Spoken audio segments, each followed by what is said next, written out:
missa não é de uma comunidade que está celebrando, a missa é da igreja toda. E não só da igreja de hoje, mas da igreja de todos os tempos. Por isso, desde o princípio, desde o início, a missa tem um rito padrão. Veja, São Paulo, na primeira carta aos Coríntios, já diz de qual o rito. Eu recebi do Senhor, recebeu do Senhor através da igreja, o que eu vos transmiti. O Senhor Jesus, na noite em que foi entregue. Veja, os evangelistas contam a ceia do mesmo jeito. É o rito padrão da igreja. Do mesmo jeito que São Paulo conta. Então, a missa, ela tem um rito padrão. Esse rito, tá certo? Ele foi evoluindo na história, mas não pode ser inventado. Ele vai evoluindo na força do Espírito Santo que ilumina a igreja.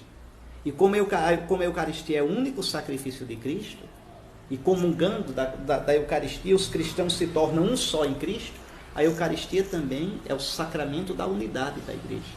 Porque você comendo do mesmo pão e bebendo do mesmo vinho, você participa do mesmo Espírito de Cristo. O Espírito nos une num só corpo, corpo de Cristo, corpo da igreja. Por isso a Eucaristia ela não é de uma geração só, ela é de todos os tempos. Ela não é de uma comunidade, ela é de toda a igreja. Por exemplo, não pode existir missa fechada, missa só dos jovens. Não, pode ter uma missa animada pelos jovens, mas ali entra qualquer cristão, em comunhão com a igreja. Não pode existir missa dos idosos, não, toda missa é da igreja. Toda missa é culto público, quer dizer, culto do povo de Deus. Do povo de Deus. Proibido absolutamente excluir quem quer que seja da missa. Se é cristão batizado em comunhão com a igreja, tem direito sagrado de participar da missa. Ah, mas essa missa é uma missa diferente que a gente queria fazer. Não existe missa diferente. Ah, essa missa é uma missa íntima, uma missa... Não existe isso, isso não existe.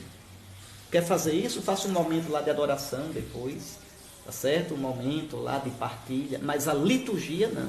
A liturgia, ela não está à disposição do nosso arbítrio, nem meu como bispo, nem de padre nenhum, nem de leigo nenhum, nem de comunidade nenhuma. Então, desde o início, a igreja foi dando normas, foi dando uma ossatura, tá certo? A sua liturgia. Os ritos foram evoluindo. Todos os ritos litúrgicos têm uma história. Tem uma história.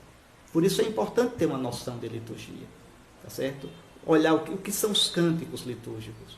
É verdade que muda o jeito de cantar de país para país, de cultura para cultura, de grupo para grupo.